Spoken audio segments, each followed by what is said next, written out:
Venezuela is in chaos again, with two men claiming the right to lead, a tumbling economy, violence, sanctions, and powerful international players taking sides. There is a lot going on.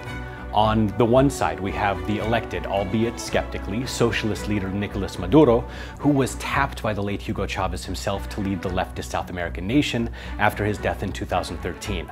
Then there is 35-year-old Juan Guaido, who's named himself interim president. So how did this happen? Well, while Maduro was being sworn in on January 10th for another 6-year term, many in the international community were shaking their heads. You see, the May 2018 election was marred with controversy. The opposition actually boycotted the race altogether, claiming it was rigged and that voters were being paid to vote for Maduro.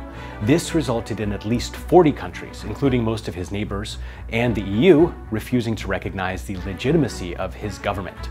But he has some support from Russia, Cuba, and most importantly for him, the Venezuelan military. But we'll get back to that later.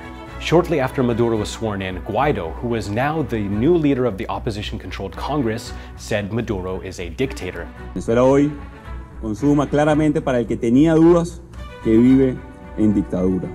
For now, Maduro seems safe from his armed forces, but if they choose to switch sides, it wouldn't be the first time they have intervened. In 2002, Chavez, Maduro's mentor, was dethroned and arrested for 48 hours before a popular uprising restored him. But top military leaders haven't given any indication of leaving Maduro's side yet. And there is a reason. Maduro has been hedging his bets. He put the country's state oil company into the hands of the military in 2017 by appointing National Guard officer General Manuel Quevedo as its president. But now that position may not yield as much power.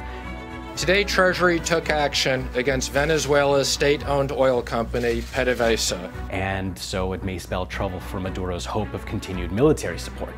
Now, did I mention Venezuela has the largest oil reserves in the world, not just in South America?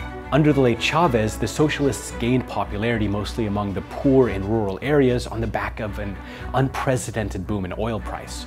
During this time, the socialist government spent heavily on welfare projects, including healthcare and housing schemes, lifting many out of poverty.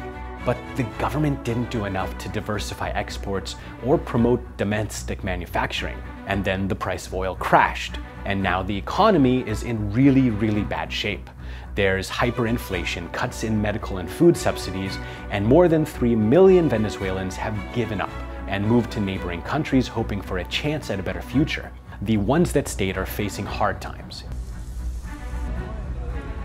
And many of them have taken to the streets demanding Maduro leave. But is it just Maduro's government that's at fault? Venezuela has also been the subject of US sanctions, and these have contributed to the country's economic woes. In August 2017, Trump's administration banned all US citizens and institutions from trading in Venezuelan debt. Take a look at this. The oil production from Colombia and its neighbor Venezuela from 2013 to 2018. When the price of oil hit below $30 per barrel in 2016, both countries saw a drop off in production, but then leveled out. But when sanctions hit Venezuela a year later, their oil production plummeted. These sanctions have made it nearly impossible for the economy to recover or for Maduro to really make any economic progress. Now, with tighter sanctions hitting the state-run oil company itself, has the US effectively crippled the Venezuelan economy? And if so, why? Well, Maduro is head of one of the last leftist governments in the region. Most of Latin America right now is right-leaning, which is a stark difference from 2012. Ya es hora de salir de esta dictadura. Por favor, salgan a la calle. Ya basta de tanta hambre, escasez de medicina, la gente muriéndose en las calles por falta de comida. Ya basta, pueblo venezolano, por favor. Es hora de salir a la calle. That's what he's facing now. Calls for his resignation. And with a heavily backed opposition leader with claims to the presidency, supported by the US, Canada, and many others, is there much time left for Maduro? Right now, it seems to all hinge on the military. As long as they side with him, there's more than a chance he'll remain in power. But if they switch their support to Guaido, then his days are most surely numbered. This brings us to a final question. By backing Guaido, are the US and others actually helping? Are sanctions or the backing of a candidate who has not won an election the only options on the table, encouraging what many in the country will see as a coup. This echoes the US's intervention in Panama, where they helped orchestrate the ousting of former President Noriega, which resulted in the deaths of hundreds of civilians. Will history repeat itself?